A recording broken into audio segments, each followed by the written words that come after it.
ഗസയിലേക്ക് mobile വീടുകൾ നൽകുന്നതിന് പകരമായി കൂടുതൽ ബന്ദികളെ കൈമാറണമെന്ന് ഇസ്രായേൽ ആവശ്യപ്പെട്ടതായി റിപ്പോർട്ട്. ശനിയാഴ്ച 3-ന് പകരം 6 ബന്ദികളെ വിടണമെന്നാണ് ആവശ്യം. കൊല്ലപ്പെട്ട ബന്ദികളുടെ വിവരം അടുത്ത ദിവസം കൈമാറാമെന്ന് ഹമാസ് മധ്യസ്ഥ രാജ്യങ്ങളെ അറിയിച്ചു. ഹമാസിനെ നിരായുധീകരിക്കാൻ ആരും നോക്കേണ്ടെന്നും ഗസയിൽ പിടിമുറുക്കാൻ ആര് ശ്രമിച്ചാലും ശത്രുക്കളായി കാണുമെന്നും ഹമാസ് മുന്നറിയിപ്പ് നൽകി. തെലവീവിൽ നെതന്യാഹുവിന്റെ വസതിക്ക് മുന്നിൽ ബന്ദികളുടെ ബന്ധുക്കളുടെ പ്രക്ഷോഭം തുടരുകയാണ്.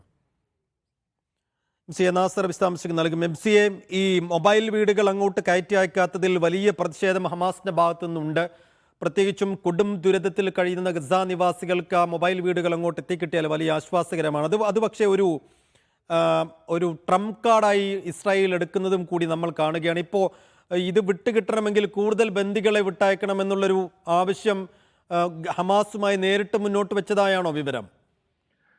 സൈഫുദ്ദീൻ, നമുക്ക് നേരത്തെ പലതവണ റിപ്പോർട്ട് ചെയ്തതുപോലെ തന്നെ ഈ മൊബൈൽ വീടുകൾ അടിയന്തരമായിട്ട് ഗസയിൽ എത്തേണ്ടതുണ്ട്. കാരണം പലരും ഈ അതിശൈത്യമുള്ള ഒരു സമയത്ത് പോലും പുറത്ത് വളരെ പ്രയാസകരമായിട്ട് ജീവിതം തള്ളി നീക്കുന്ന സാഹചര്യത്തിൽ ഈ മൊബൈൽ വീടുകൾ ഉടനടി അവിടെ എത്തിക്കുക, അതോടൊപ്പം തന്നെ ഈ തകർന്നടിഞ്ഞ കെട്ടിടാവശിഷ്ടങ്ങൾ നീക്കം ചെയ്യുന്നതിന് വേണ്ടി കൂറ്റൻ യന്ത്ര സാമഗ്രികൾ എത്തിക്കുക എന്നത് നേരത്തെ കരാറിന്റെ ഭാഗമായിട്ട് രേഖപ്പെടുത്തിയ ഒരു കാര്യമാണ്. ഈ ആദ്യഘട്ട കരാറിന്റെ പിന്നെ അവസാനത്തിൽ തന്നെയും ഇത് നടപ്പാക്കണമെന്ന നിർദ്ദേശമുള്ളതാണ്. പക്ഷേ ഇതുവരെയും അതിനുള്ള അനുമതി ഇസ്രായേൽ നേതൃത്വം നൽകിയിട്ടില്ല.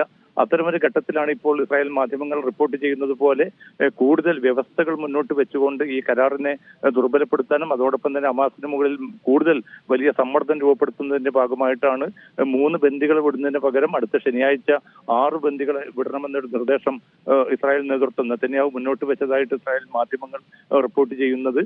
അത് ഈ ശനിയാഴ്ച തന്നെ 3-ന് പകരം 6 ബന്ദികളെ വിടുകയാണെങ്കിൽ 100 കണക്കിന് മൊബൈൽ വീടുകൾ ഉടൻ തന്നെ ഗസക്ക് കൈമാറാമെന്ന് നെതന്യാഹു അറിയിച്ചതായിട്ടാണ് റിപ്പോർട്ട്. പക്ഷേ മധ്യസ്ഥ രാജ്യങ്ങളും ഹമാസും ഇതുമായി ബന്ധപ്പെട്ട് പ്രതികരണം നടത്തിയിട്ടില്ല.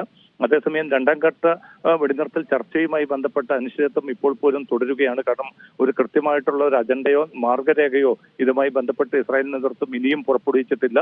കെയ്റോയിൽ തങ്ങുന്ന ഇസ്രായേൽ സംഘം നിലവിലുള്ള കരാറിന്റെ ആദ്യഘട്ട കരാറിന്റെ ഭാഗങ്ങൾ മാത്രമാണ് ചർച്ച ചെയ്യാൻ സന്നദ്ധത അറിയിച്ചിരിക്കുന്നത്. സുരക്ഷാ സമിതി യോഗത്തിന് ശേഷം മറ്റു വിവരങ്ങൾ അറിയിക്കാമെന്നാണ് നെതന്യാഹു ഈ സംഘത്തിന് നിർദ്ദേശം നൽകിയിരിക്കുന്നത്. ഏതായാലും US state secretary Marco Rubio ഇപ്പോൾ സൗദി അറേബ്യയിലുണ്ട്. സൗദി കിരീടാവകാശിയുമായിട്ട് അദ്ദേഹം ഇന്ന് രാത്രി തന്നെ ചർച്ച നടത്തും. ആ ചർച്ചയെ തുടർന്ന് മറ്റു കാര്യങ്ങൾ കൂടി മധ്യസ്ഥ രാജ്യങ്ങളുമായി ചേർന്ന് അടുത്ത വ്യാഴാഴ്ച നടക്കുന്ന അറബ് ലീഗ് നേതൃയോഗം, അത് റിയാദിലാണ് നടക്കുന്നത്. ആ യോഗത്തിലായിരിക്കും അറബ് ലീഗിന്റെ ഒരു ബദൽ നിർദ്ദേശം, ട്രംപിന്റെ ഗസ ഏറ്റെടുക്കൽ പദ്ധതിക്ക് എതിരായിട്ടുള്ള ഒരു ബദൽ നിർദ്ദേശം അറബ് ലീഗ് മുന്നോട്ട് വെക്കുക.